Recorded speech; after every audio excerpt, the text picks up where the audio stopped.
Okay. Magandang gabi po sa ating lahat and welcome to the second and last part of our interviews on Scorner PH this Monday, June 2, 2025. So, ang ating pag-uusapan na yon may kinalaman po sa martial arts. Talking about Malaya Tricking. Ito po ang pinakabagong grupo ng mga, sabihin natin mga martial arts trickers mula sa iba't ibang panig ng Pilipinas na magkakaroon po ng isang malakiyang event o parang gathering na rin this coming month dyan po sa may Pasig City. And to learn more about itong upcoming event, makakusap po natin ngayon ang founder ng Malaya Tricking, walang iba kundi si Dwayne Alvarez. Sir Dwayne, welcome to Sports Corner and thank you for joining us. Thank you. Thank you. Hi. Okay. Let's proceed, no? Pakilala So, po na yung sarili at of course yung group. mm, so, introduce naman ako. Ako si Dwayne. Ako ay isang munting nagsimula lang ng Malaya Tricking. So, sa mga hindi familiar sa tricking, okay, so tricking is sa mga, kumbaga, bagong sport na nabuo through the convergence of martial arts, gymnastics, dance, movement sport, parkour, lahat na nandun, okay? So, yun talaga yung masabi ko about the tricking, okay? Ang ang tricking kasi talaga is for me, okay? Ito ay extremity of movement. Bale, kung ano yung hindi mo kayang gawin, kakayanin mo. Kaya sa tricking, kasi tricky siya. Kumbaga, there's a trick to it. Kaya tricking yung tawag. Okay? So, obviously, ang tricking nagsimula yan sa martial arts. Nagsimula yan ng 1980s to 1990s ng sport karate. Doon siya actually nagsimula talaga. Yung mga sinaunang karate, natuto sila, naisip nila, o nga no, sige, lagyan kaya natin ng tumbling, lagyan natin ng mas maraming ikot, lagyan natin mga mabaliktad na sipa. Yung mga performance nila para mas maging impressive sila versus dun sa kalaban nila. Tapos from there, doon na nagsimula yung idea na, okay, pahirap na pahirap yung mga ginagawa ng mga kalaban ko. And doon nang galing yung idea na trick. So, kaming Malaya, tricking, okay, ang grupo namin talaga, kami yung isa sa mga pinakaunang tricking groups na proper tricking group dito sa Pilipinas, okay? Hindi naman kami yung pinakauna. I'd like to give credit kila Sir Philip Bacani, kila Sir Univer Presto, at saka kay Sir Jerome Calica bilang isa sa mga, silang tatlo yung talagang nagpasimuno ng tricking dito sa Pilipinas. Pero, kumbaga, ako yung isa sa nagtayo ng, kumbaga, tricking as its own thing na tricking. Hindi na siya nakikigaya lang sa, or hindi na siya nakikisati lang sa iba-ibang sport. Kumbaga, nagsisimula na rin kaming maging kami. So, bale, kaya siya malaya kasi lumalaya na kami sa normal. Kumbaga. So, yun lang. So, ang Malaya Tricking ngayon, ilan na ba yung mga members so far ng ating grupo? Um, so far, masasabi ko na walo kaming core member. Tapos, walo, pito. Tapos, Pagkitin ano, natin yung kung ilan sa gaano mga kami core karami, members kasi nakalagay naman sa press release, yan po sina Lee Sabangan, si Elijah Marcelino, Las Manlingkon, John Daniel Batones, Akira Kenzo Dayan at Betsy Jan Kumera. Sila yung parang founders na rin ng Malaya Tricky o nagpasimuno talaga sa, sabihin natin, modern day ng Philippine Tricking sa bansa natin, sir. um, sila yung mga tumulong sa akin. Sila yung nag-push sa akin na itayo tong grupo na to. Kasi nakilala ko sila, actually, ilan nga dyan. Yung isa dyan, coach ko ng taekwondo dati. Di ba? Tapos yung isa dyan, teacher ko dati sa school. Di ba? Tapos yung isa dyan, tropa ko. So, parang kumbaga, sila yung mga nagtulak sa akin na buuin yung grupo na to. Kasi nakita nila yung potential ko na hindi lang mag-trick, kung hindi magturo and mag-inspire na magtubo ng isang community ng mga like-minded individuals kagaya ko na talagang tumitingin lang paharap. Kaya sila yung mga nagtulak sa akin. Kung wala sila, baka hindi ko binuo yung grupo. So, yun lang masasabi ko. Pero of course, yung tricking, ito yung parang pinagsamang sayaw, tapos ini-incorporate na rin yung iba't ibang mga martial arts techniques na rin. For example, Alam ko galing ka sa taekwondo, merong pumse, ang kata, kumite, merong judo kata rin, at ang iba pa mga discipline sa martial arts na kinakailangan may angkop na sayaw, higa nga, tapos may mga foot flip, kick, twist, kahit anong mga moves na para ka nasa dance floor na dito sa dance. So, it's incorporated sports and dance na rin. So, sa mga viewers natin na sabihin natin curious about drinking, siguro from your own perspective, ano yung makukuha natin benefits nitong drinking para at least yung ating mga enthusiast natin ay maingganyo natin dito sa sport na ito, lalo na yung sa creativity at sa iba pang aspects. Good question. So, ako kasi, hindi lang ako isang tricker. Isa rin akong coach ng tricking, actually. So, kung ano yung mga benefits talaga niyan, isa sa mga pinakamasabi ko, una, is yung dahil sa kabataan ng sport, maliit lang yung komunidad namin. Ang nangyayari, sobrang intimate, so to speak. Di ba? Magkakakilala lahat ng mga members, close kami lahat, tapos nakakabuo kami ng community kung saan nagtutulungan kami, we inspire and help one another to grow. Di ba? Nagkakaroon talaga ng maayos na personal development. Dun sa mental side. Obviously, yung physical side, sa tingin ko naman medyo obvious siya, no? Kumbaga, kasi ang tricking is an extreme sport. So masasabi natin na yung difficulty ng tricking is on par with yung mga extreme sports kagaya ng skiing o kaya snowboarding, cliff diving. Ganon din kasi siya kadelikado. However, ang tricking kasi napakadali niyang scale in terms of yung difficulty. Kahit sino pwede magsimula kahit saan. Kahit saan ka manggaling, pwede mong masabing isa kang tricker. So ang masabi ko, ang pinaka-benefit talaga ng tricking, physically, lagi siyang makakahanap ng butas sa'yo. So lagi kang na-challenge kahit anong subukan mo, kahit ikaw sa tingin mo, ikaw na yung pinaka-marunong. May 13-year-old dyan na bata na mas marunong sa'yo. So lagi kang ma-challenge, okay, kapag naaral ko tong trick na to, anong susunod? Palaging nandun yun. Kaya sa tingin ko, ang tricking is a never-ending sport. At of course, kinakailangan nito ng proper guidance. At of course, yung freedom to choose pagdating nga dito sa sport na ito. Lalo na ang daming mga bata from different martial arts, sabihin natin from taekwondo, karate, art, even artist, at iba pa o sikaran, ay lumilipat na sa tricking.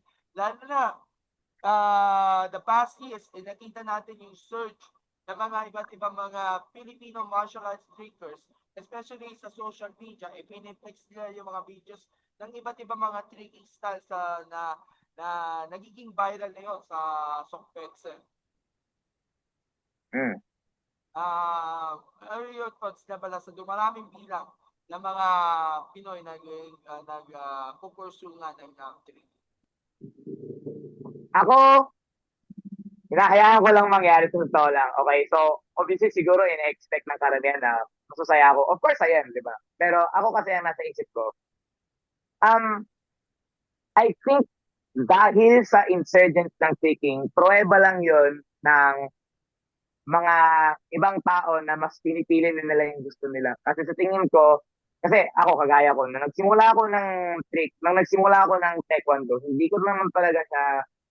kasi hindi ko siya nagustuhan, di ba? Pero hindi yun yung 100% na hinahanap ko. Kumbaga, I wanted something slightly different, di ba? Kasi karamihan sa tingin ko ng mga nakakita ng mga martial arts na movies, kunyari, o kaya mga martial arts na media, lagi nilang nakakita, kunyari yan, sila Jackie Chan, sila Bruce Lee, papaisip sila, okay, gusto ko yung ganito yung dating ko, di ba? Or gusto ko ganito yung martial arts ko, gusto ko, mapunta ako sa ganitong martial arts, kasi ito yung pinakamaganda. Pero ako kasi, nandun ako sa martial arts, kasi maangas siya. Simple lang siya. So sa tingin ko, yung insurgents ng Filipino martial arts players, dahil yon sa mga kabataan ngayon na mas alam na nila yung gusto nila. Obviously, masaya ako. Napaka-welcoming ng community namin. meron kami napupulot sa iba-ibang martial arts. And hindi nga lang, nakakakilala kami. Yun nga, mga dancer, mga gymnast. Um, Personally, yung isang friend ko, si Schwarzenegger Balasan, isa siya sa mga nakikitraining sa mga kasamahan nila Yulo, di ba? So, nakabuo kami ng friends doon. So ako, sa tingin ko, yung tricking, yun nga, for me, it's a tool kasi. And yung mga kabataan ngayon, natututunan nila or nakikita na nila ngayon yung purpose ng tricking, not just as a sport, not just as a art form, not just as a discipline, but also as a lifestyle. Ito na rin siyang way of living. Ito na rin siyang, yun nga, kumbaga, hindi na lang siya something na, hindi na siya hobby lang, naging passion na siya. And dahil sa internet being its own thing, di ba? Yung mga passions ng mga kagaya namin, mga triggers, mas nakakaabot ng mas maraming mga bata. Okay, pakita namin sa inyo, share screen ko lang, yung una ninyong event happened last January. Diyan sa may Gymnastics Association of the Philippines main gym sa may Intramuros. So nakita ko lang yung Mhm. Facebook live video nito, Facebook video ng itong Malaya Tricking. At siguro para Yes. sa ating mga viewers and listeners, ano nangyari doon sa unang Malaya Tricking event na nangyari? Gaya natin pinapakita sa ating video na ito. Mm. Bale, ang nangyari sa event na yan, actually, mas masasabi ko na para lang talaga siyang proper na small or mini gathering yung tawag sa ibang bansa. Mini gathering lang siya. Pero yan yung pinakauna.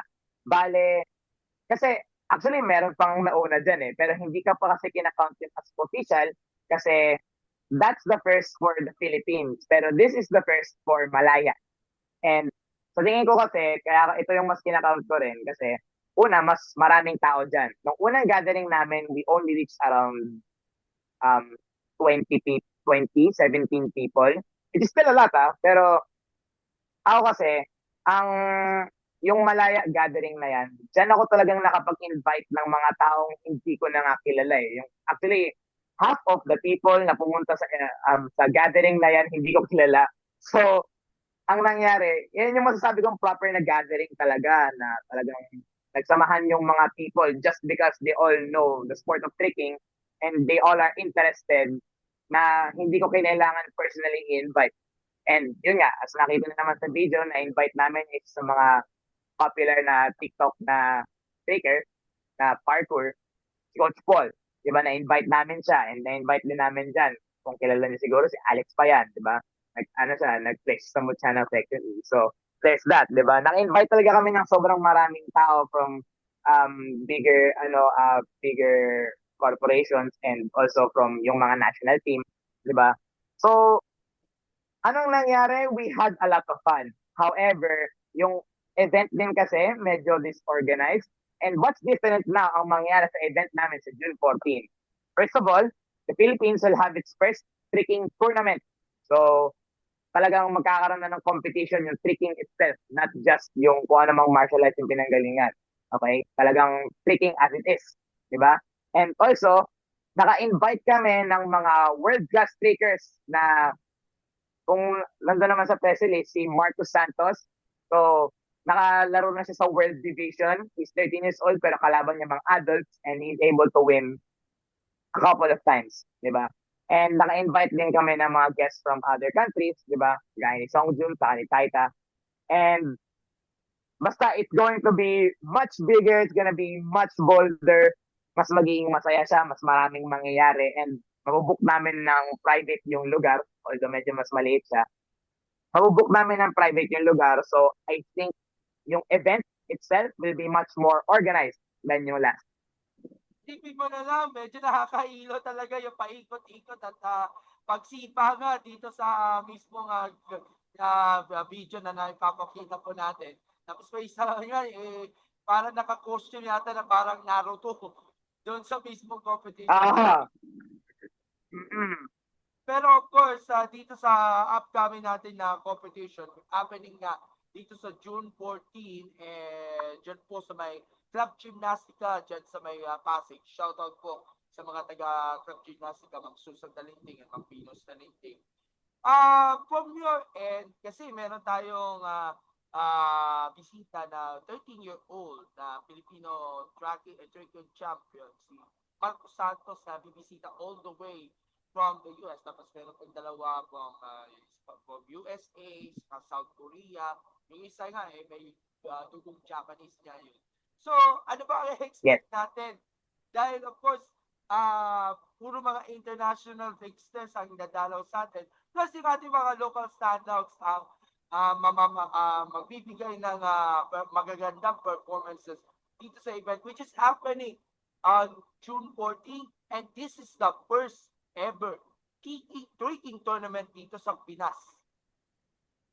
Ano expectations niyo from So, sorry, ano yan? ano expectations from your end bilang organizer? First of all, gonna be crazy. Kasi yung unang gathering namin, medyo mas relax, mas chill lang, mas ano lang kami, mas nag-enjoy lang kami, nag-vibe lang kami. I think this now, I think it'll be much more hype. Kasi una, yun nga, meron nga kami mga international guests. Pero at the same time, okay, isa sa mga, kasi ako, nakausap ko yung mother ni Marcos Santos, si Ma'am Agnes. Shoutout kay Ma'am Agnes, okay? Na kausap ko siya, and essentially, she is also guiding me towards kung ano yung mangyayari sa tricking dito sa Philippines. Okay? Because si Marcos Santos wants to help. And now, what's going to happen is, or what I'm expecting is, first of all, yun nga, mas magiging hype siya. And second, Malaya tricking and tricking in the Philippines, hopefully, will be also now known to the rest of the world. We'll be able to establish our presence sa world community na hindi na lang kami, kumbaga, hindi na lang kami here and there. Kasi sa tricking community, meron naman talagang mga Pilipino. Actually, yung isa sa mga tricking stars, si Jeremy Marinas, di ba? Pilipino yan. Isa sa mga three amigos yan. Basta historical figure sila sa tricking, di ba? Nandiyan din naman si Alexander Andersen. So, ano siya, he's a Norwegian citizen, pero he's fully Filipino in blood. So, ano rin siya, world champ din siya. Second, world second quad cork. So, one-legged backflip with four twists, di ba? World second siya. Marami na talaga tayong mga stars sa Pilipino. Kaso kasi, they're here and there. So, palitaw-litaw lang sila. Pero hopefully, with our event, we're able to establish our presence in the world community as tricking here in the Philippines. Kasi, nakausap din namin yung isa sa mga grupo sa Korea, Lex Magathering, and they already know somehow our presence. So, hopefully, this event, if it builds traction, mas makakilala kami ng mas maraming trickers from around the world, and hopefully it inspires a generation of trickers na hopefully will be able to form newer and stronger athletes that are also able to compete on the world floor. Okay, so ang mga divisions na abangan natin is yung open gym, tapos may 1x1 battle. Ito yung battle between individual battle. And then meron kayong team battle for the event. At meron ba kayong ilan na ba yung nag-participate so far? Nag-confirm na for this event? Actually, I haven't gotten to that part yet, sadly. However, I've already invited a lot of people. So, hindi pa confirmed pero ang confirmed na pupunta so far is around 15. Yung sure na pupunta.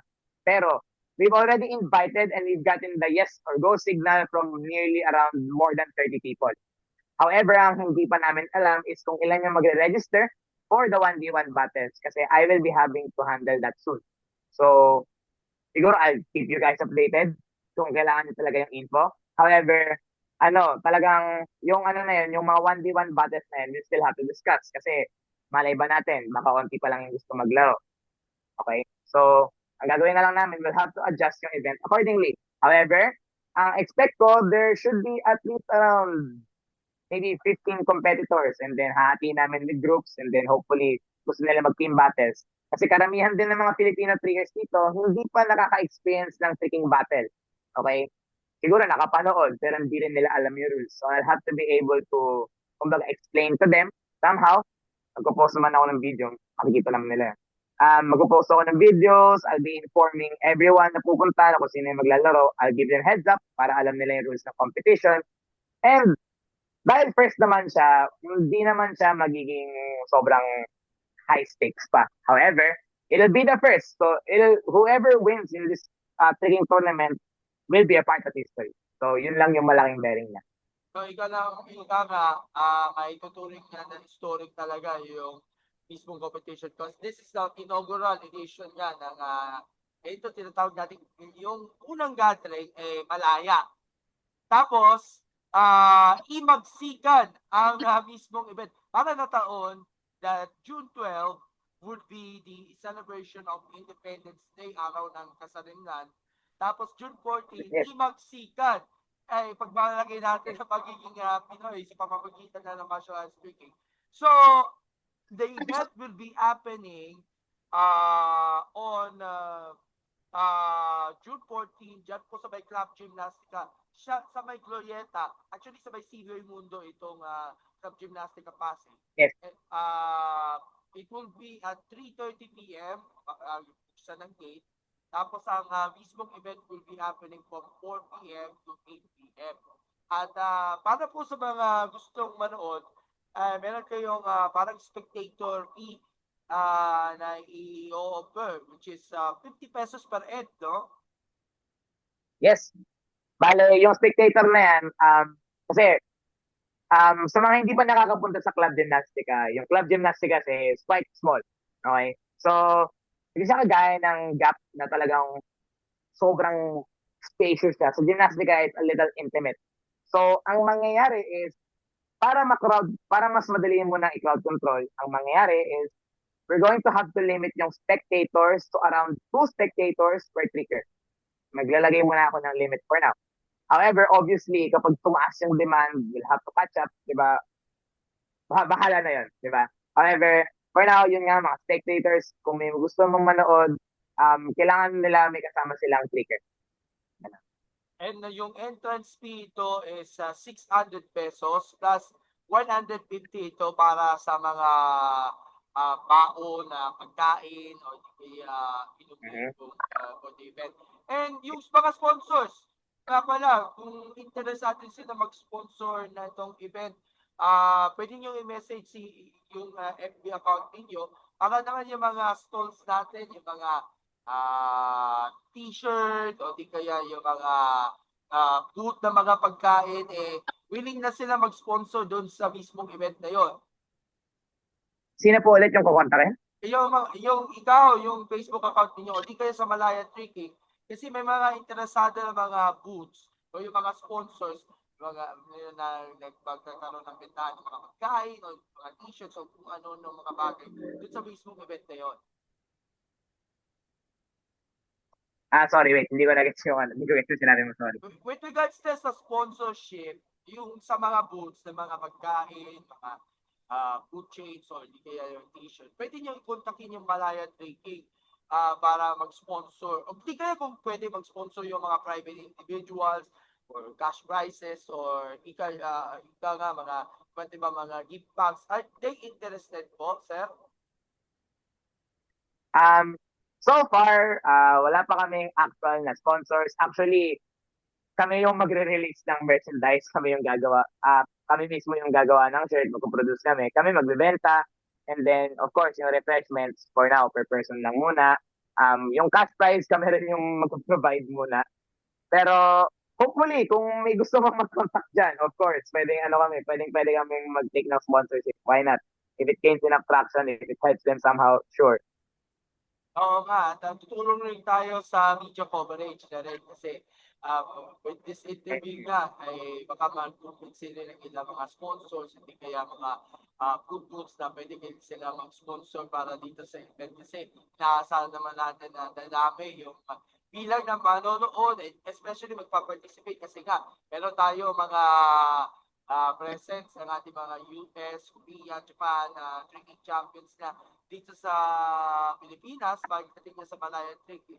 And of course, madadagdagan pa in the coming days kasi ang nilulutong planners, magkakaroon pa yata ng isa pang tournament for 2025, sir. bago matapos ang taon? Sorry, ano yan? Sorry, ano yan? Magkakaroon ba kayo ng isa pang tournament bago matapos ang taon? Hmm. Well, I guess that'll have to depend kung una, meron tayong mga special guests. And second is that kung if it gets enough attention, kasi siyempre, sa totoo lang naman, di ba, yung tricking, wala pa talagang ano dyan wala pa masyadong maraming tao. So, if it gets enough attention and if it gets enough demand, maybe, sure. I guess we'll just have to name it something different, di ba? Pero, um, di naman ako close to opportunity. Pero right now, I'm only working on doing it once per year. However, kasi dahil nga nagkaroon kami ng special guest na handang tumulong sa amin, I saw it as a perfect opportunity to have a competition which yun nga, yung result ng Himagsikan, which is actually special event siya ng Malaya. Kumbaga, Malaya 2025, yun talaga yung pinakaunang gathering. And it's supposed to happen yearly lang. However, due to the rise of Marcos Santos, dahil nga pumunta siya dito, willing silang tumulong. I saw that as an opportunity. Himagsikan was made. Okay. What's your long-term goals para dito sa Malaya Trekking? Considering na bago pa lang ito sa Pilipinas at maraming mga kabataan na yon na nais maging trigger parang araw, sigurado ako mas marami kayo mga niluluto ninyo, inihanda ninyong plano para at least ma-maximize natin yung mga opportunities na natin mga Pinoy Triggers na maybe someday maglaro sila nationally or hopefully sa international level naman kung papalarin. Yan talaga yung goal ninyo para sa Malaya Drinking in the near future, sir? Yes. Ang goal ko talaga, yun nga, talagang maging ano tayo, yun nga, maging presence tayo in the international scene. And also at the same time, hopefully in the future, maging official na siya sa sport. Kasi, actually, isa sa mga nakakausap kong mga natuturuan ko dati sa tricking, yung isa sa mga magulang nila nakakausap ko, apparently, tricking is governmentally supported sa Korea. So, that's a good direction that the Philippines can also take, di ba? Matulungan ng gobyerno, magkaroon ng magkaroon ng Tricking Association of the Philippines, ganon, di ba? Kakaroon ng ganon, and then magkakaroon ng funding para talagang makadevelop pa ng mas maraming trickers, di ba? Parang kumbaga, we're planning to take the route of, yun nga, makilala muna yung sport for what it is right now. Long-term plan ko, yun nga, magkaroon ng national games, of course. Hopefully, ma-recognize siya as a sport ng, say for example, sport sa UAP, sport sa Olympics, di ba? Hopefully, the Kaya Philippines can contribute ma-recognize to that. ito ng ating Philippine Sports Commission, Philippine Olympic Committee, bilang NSA. Exactly. Exactly. Ganun. Talagang maging real na siya na thing. Hindi na lang siya parang, alam mo yun, trigger ako. Ano yun? Hindi na ganun. Gusto ko ang mangyari, trigger ka, ganun. Diba? So, hopefully, maging household name siya kahit paano. Kumbaga, di naman natin balak i-take over yung kahit anong sport, di ba? Wala namang banggaan. Pero hopefully, has become its own thing. And hopefully, mas ma-appreciate yung tricking for what it is, which is a sport na everyone should try. Last question before you end. As yung coach nga pala, do you think kaya ba ng mga kabataan natin na sabihin natin malayo na sa kahit anumang mga bisyo, mga gadgets, anything. Pero of course, ma-develop ko na at maulma ang kanilang skills pagdating sa martial arts or training. Siguro ano ang mga basic tips nga pala from your end pagdating nga sa training na kasi maraming mga viewers natin. Even the parents are very much aware nga pagdating nga sa support na ito especially sa martial arts kasi kaliwatanan ng mga summer classes ngayon these past days. And sa iba't iba mga sports. Pero sa tricking, ano ang magaguha ninyong advice from your perspectives? Okay. So, first of all, okay, ang tricking kasi, if it isn't obvious to most who haven't tried it, okay, tricking is very hard. Okay, sobrang ang hirap i-explain kung gaano kahirap yung tricking sa mga hindi pa nakakasubok or hindi pa sumusubok na gumaling sa tricking. Kasi sobrang, ano niya talaga, sobrang adjustable niya, sobrang customizable niya in terms of difficulty. Kaya mo na yung ganitong skill, o try mo to sunod. Ito yung progression niya, di ba? So, anong mapupulot mo sa tricking para sa mga kabataan? Una, it gives you a challenge, di ba? Ako naniniwala ako na karamihan ng mga bata ngayon, di ba? Kumbaga, a lot of the times they are given solutions rather than problems. So, ang nangyayari is they're used to finding, kumbaga, finding solutions instead of solving a problem. I know it's a little ironic, parang medyo magulo siya. But what I mean is parang lagi na lang may sagot, tapos kapag nawala yung sagot niya, nawawalan sila ng pag-asa. Imbes na sinusubukan nilang gawa ng paraan yung problema. Kagaya ng sa tricking, hindi naman palagi na, kunyari, porket magaling ka sa gantong skill, ay magaling ka agad sa tricking. Di ba? For example, sige, magaling ka nga mag-backflip, pero di ka naman marunong sumipa. E di paano kapag sinubukan mo lagyan ng sipa yung backflip? E di, hindi mo yun pwedeng ipagdasal na sana magkaroon ka ng sagot. Di ba? Kailangan mo siyang tsagain. Di ba? So it gives you a challenge you can work on. Parang puzzle ba? Problem solving. Ganun yung mangyayari. Kumbaga, ganun yung isang mong makakuha. Talagang hindi lang puro, yun nga, hindi lang puro, kumbaga, nasa Diyos ang awa, nasa tao ang gawa, di ba? Parang, hindi lang sa puro dasal, and hopefully makuha mo, hindi. Kailangan put in the work talaga. Ganon, di ba? And obviously, with a little help from those up above, di ba? Second, isa pang makuha mo is, lagi kang ma-humble ng trick. Kasi there's always going to be a trick out there na hindi mo kayang gawin or not as good to look at. Kasi ang tricking, napaka, ano yan eh, napaka-honest. Kumbaga, kung hindi mo kaya yung skill, hindi mo siya magagawa agad. Ganun talaga siya. Talagang sasampalin ka sa mukha ng isang trick. Pag hindi mo maland, hindi mo siya kayang gawin. Diba? Napaka-simple lang ng logic niya. So, I think the reason why karamihan ng mga bata gusto kong ipatry, kasi yun nga, talagang ganun sa buhay minsan eh. Minsan, makakuha mo, minsan hindi. Diba? Pero ano gagawin mo pag hindi mo nakuha? Ganun lang din siya sa tricking. Diba? Ma-apply mo siya sa life in the sense na kapag ka nagkaroon ka nga ng insurmountable problem, you're always going to try and find a way.